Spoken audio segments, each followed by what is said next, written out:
اور مدین کی طرف ان کے بھائی شعیب کو رسول بنا کر بھیجا۔ اس نے دعوت دی کہ میری قوم کے لوگوں، اللہ کی بندگی کرو، اس کے سوا تمہارا کوئی معبود نہیں ہے، اور ناپ اور تول میں کمی نہ کرو۔ میں تمہیں خوشحال دیکھ رہا ہوں، مگر مجھے تم پر ایک ایسے دن کے عذاب کا اندیشہ ہے جو گھیرنے والا ہے۔ میری قوم کے لوگوں، ناپ اور تول کو ٹھیک انصاف کے ساتھ پورا رکھو، اور لوگوں کو ان کی چیزیں گھٹا کر نہ دو، اور زمین میں فساد نہ پھیلاتے پھرو۔ اللہ کا دیا ہوا نفع ہی تمہارے لیے بہتر ہے، اگر تم سچے مومن ہو۔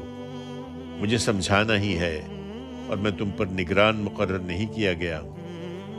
انہوں نے جواب دیا، اے شعیب، کیا تمہاری نماز تمہیں یہ سکھاتی ہے کہ ہم ان چیزوں کو چھوڑ دیں جنہیں ہمارے باپ دادا پوجتے رہے، یا اپنے مال میں ہم اپنی مرضی کے مطابق تصرف نہ کریں؟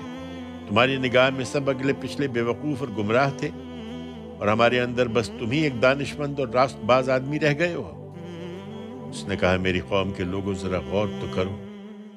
اگر میں اپنے پروردگار کی طرف سے ایک روشن دلیل پر ہوں، پھر اس نے وحی کی صورت میں مجھے ایک رزق حسن بھی اپنی طرف سے عطا فرما دیا، تو اس کے سوا کس چیز کی دعوت دوں؟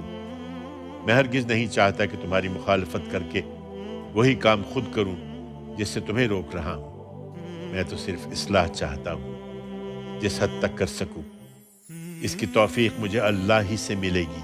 میں نے اسی پر بھروسہ کیا ہے، اور اسی کی طرف رجوع کرتا ہوں۔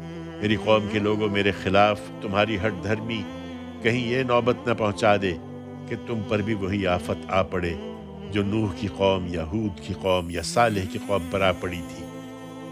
اور لوط کی قوم تو تم سے زیادہ دور بھی نہیں ہے۔ اور دیکھو، خیریت چاہتے ہو تو اپنے پروردگار سے معافی چاہو، پھر اس کی طرف پلٹ آؤ۔ حقیقت یہ ہے کہ میرا پروردگار نہایت مہربان اور بڑی محبت کرنے والا ہے۔ انہوں نے جواب دیا، اے شعیب، تمہاری بہت سی باتیں ہماری سمجھ میں نہیں آتی، اور ہم تو دیکھتے ہیں کہ ہمارے درمیان تم ایک کمزور آدمی ہو۔ تمہاری برادری نہ ہوتی تو ہم تمہیں سنگسار کر دیتے۔ تم ہم پر کچھ بھاری نہیں ہو۔ شعیب نے کہا، میری قوم کے لوگوں، کیا میری برادری تم پر خدا سے زیادہ بھاری ہے؟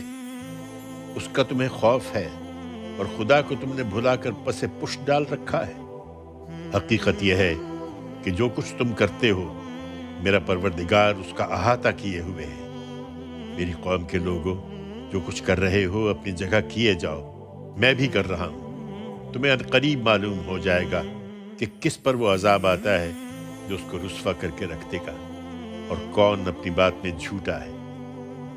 تم انتظار کرو، میں بھی تمہارے ساتھ انتظار کر رہا ہوں۔ اس پر جب ہمارا حکم صادر ہو گیا تو ہم نے شعیب کو اور ان لوگوں کو جو اس کے ساتھ ایمان لائے تھے خاص اپنی رحمت سے نجات دی، اور جنہوں نے اپنی جان پر ظلم ڈھایا تھا ان کو کڑک نیا لیا، اور وہ اپنے گھروں میں اوندھے پڑے رہ گئے، گویا ان میں کبھی بسے ہی نہیں تھے۔